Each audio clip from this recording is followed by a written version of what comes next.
So picture this. You're at a ceremony, maybe in Thailand or a local Buddhist temple, and you watch someone slowly, intentionally pour water over a vessel to honor someone who's passed away.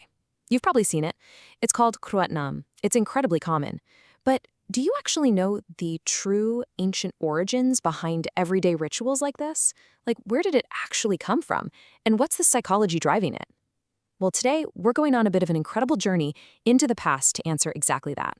We're unpacking a really fascinating explainer of ancient texts that reveals just how deeply human psychology, social structures, and our modern cultural rituals are intertwined. Our focus today is on the 18th book of the Suttanta Piṭaka. It's a collection known as the Khuddaka Nikāya. Now look, I know exactly what you might be thinking. Ancient religious scriptures, they usually sound like dusty, inaccessible textbooks, right? But I want you to completely reframe how you look at this. Because recent in-depth academic analysis reveals that this isn't just some archaic religious manual. Actually, it's a vibrant, incredibly sophisticated psychological masterwork. It's essentially an ancient literary museum that maps out the human mind. Okay, let's dive right into our roadmap for today. We're going to cover the texts of awakening, mirror of the law of karma, the human dimension, women's freedom in Buddhism, and finally, towards spiritual freedom. Kicking things off with Section 1, the texts of awakening, where we'll explore this ancient Theravada paradigm. What's really fascinating here is the core definition itself. The Khuddaka Nikāya acts as a quote-unquote paradigm of awakening, and what that means is it completely bypasses dry, rigid philosophy. Instead, it uses literature, poetry, and really vivid narratives. The scholars analyzing these texts point out that this collection goes way, way beyond standard religious dogma. It actively uses emotional resonance, feelings of sorrow, profound grief, and uplifting inspiration, to connect deep moral philosophy directly to our messy, everyday human experiences. It was literally designed to meet people exactly where they were emotionally and guide them toward a profound understanding of life. Moving right along to Section 2, Mirror of the Law of Karma, looking at the external world of action and consequence. Check out this number, 85. This represents the 85 distinct stories contained within the Vimānavatthu. Now, these are essentially narratives explaining the heavenly rewards given to deities, gods and goddesses, dwelling in these magnificent mansions. But the stories take the form of this really interesting investigative dialogue.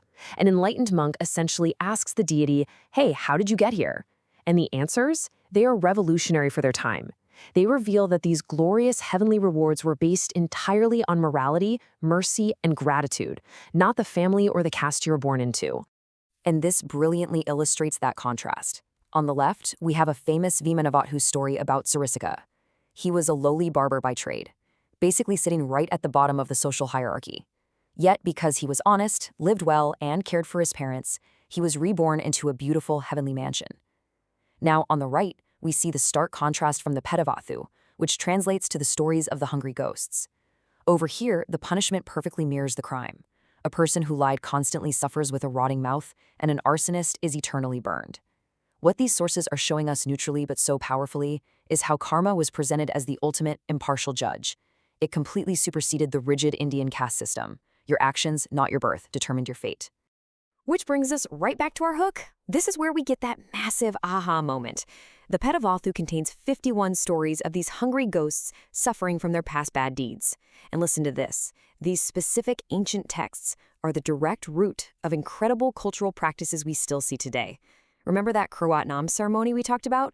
Pouring water to transfer merit to the deceased?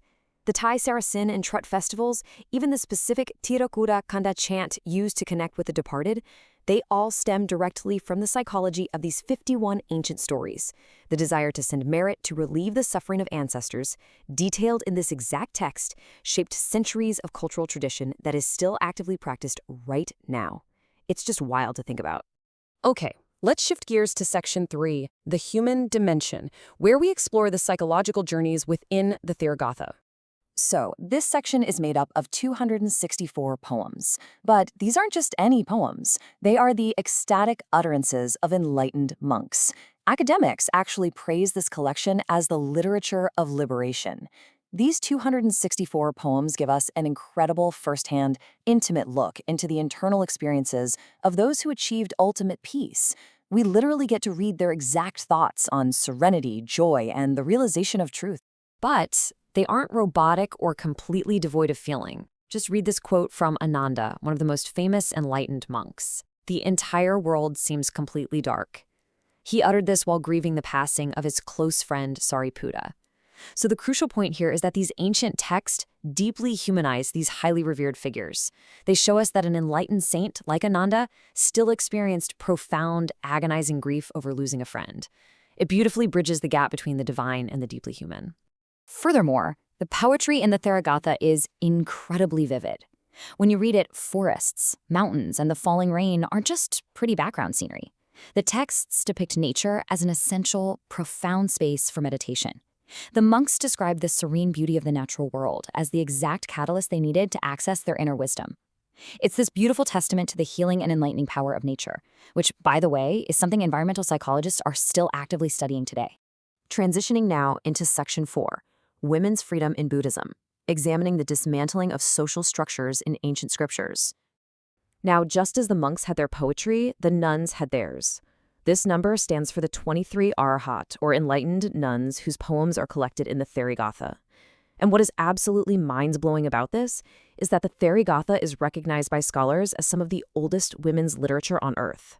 Really let that sink in for a second.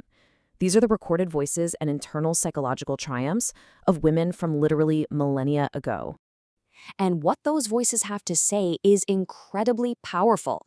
The source material shows the Therigatha actively showcasing these women pushing back against the patriarchal social structures of their time. They write about breaking free from society's obsession with female vanity and physical appearance. These ancient texts explicitly address what we would today call sociological concepts of gender equality. Through their literature, they systematically present the absolute intellectual and spiritual equality between men and women. Let's move to and see how this builds through a couple of specific examples from the text. First up, we see Sundari Nanda. Her poetry describes her intense internal battle and her eventual triumph over the delusion of physical beauty. She totally frees herself from the trap of vanity that her society valued so highly. Then we have Kala, who used her incredibly sharp intellect and profound wisdom to successfully debate and verbally defeat Mara, the literal personification of evil and temptation. These are stories of immense empowerment, highlighting women overcoming both internal psychological obstacles and massive external societal expectations. And that brings us to our final section, Section 5, Toward Spiritual Freedom, Uncovering the Genius of an Ancient Educational System. You see, the Khuddaka Nikāya wasn't just thrown together randomly. The researchers point out that it is a masterfully crafted, step-by-step psychological tool. It's brilliant.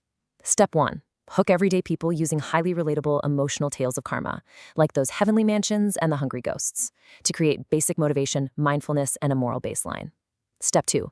Once the mind is grounded, use literature to refine human ethics, explore deep psychology, and champion social equality, making it clear that enlightenment is for everyone, regardless of caste or gender. And finally, Step 3. Elevate the mind completely through the poetry of the monks and nuns, providing a clear roadmap for ultimate sustainable spiritual liberation. It is an incredibly sophisticated system for human development. Which leaves us with this final thought.